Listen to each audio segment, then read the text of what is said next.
Halo teman-teman, di sini saya akan menjelaskan tentang apa sih itu perilaku biaya.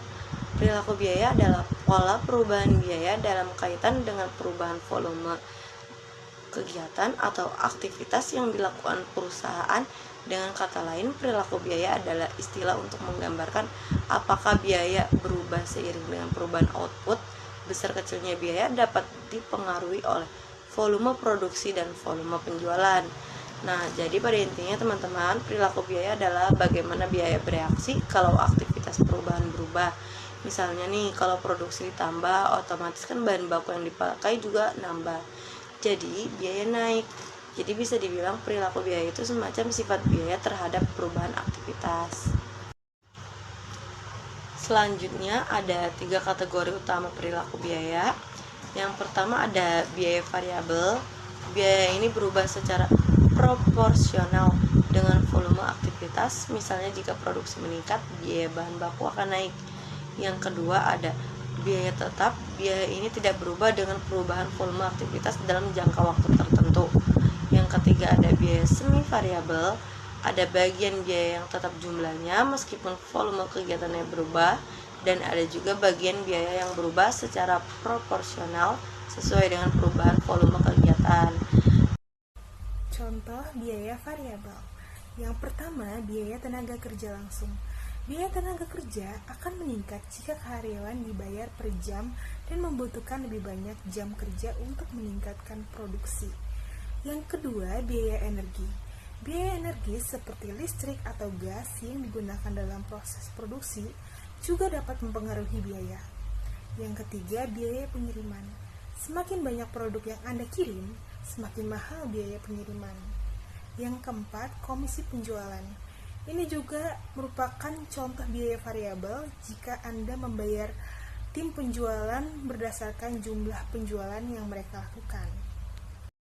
Contoh biaya semi variabel. Yang pertama, tagihan listrik.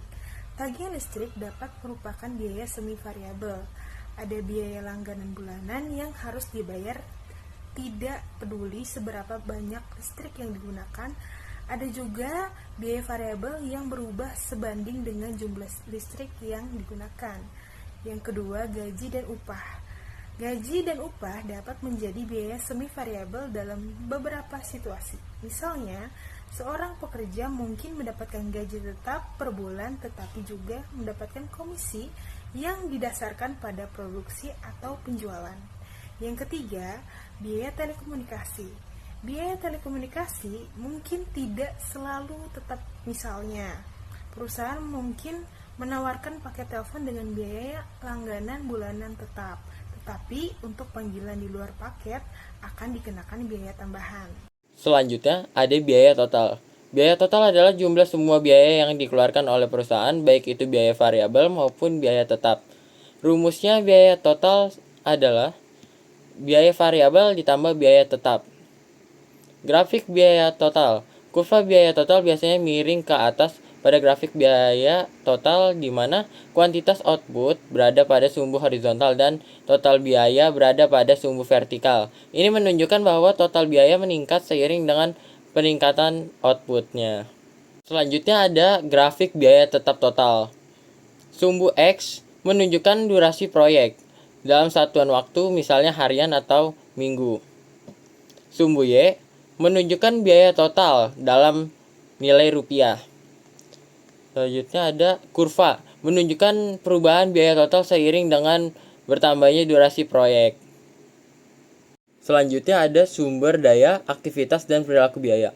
Sumber daya. Dalam perilaku biaya, sumber daya dapat didefinisikan sebagai aset atau input yang digunakan oleh bisnis untuk melakukan operasi yang menghasilkan barang atau jasa. Kedua, aktivitas. Dalam manajemen biaya, aktivitas adalah semua tindakan atau proses yang dilakukan oleh perusahaan untuk menghasilkan barang atau jasa.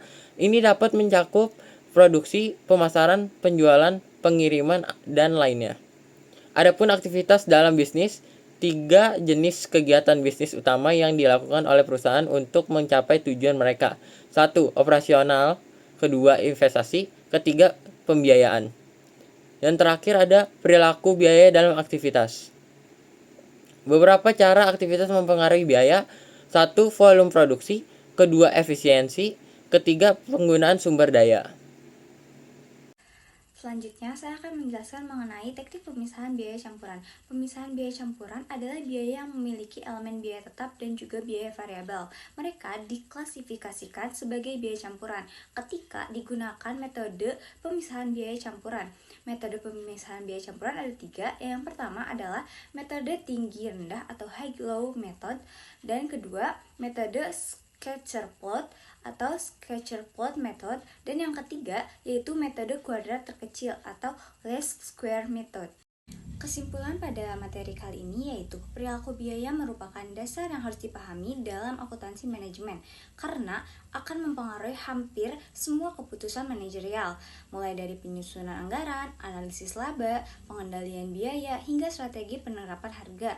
Dengan memahami perilaku biaya, manajemen dapat membuat keputusan yang lebih rasional, efisien, dan sesuai dengan kondisi operasional perusahaan.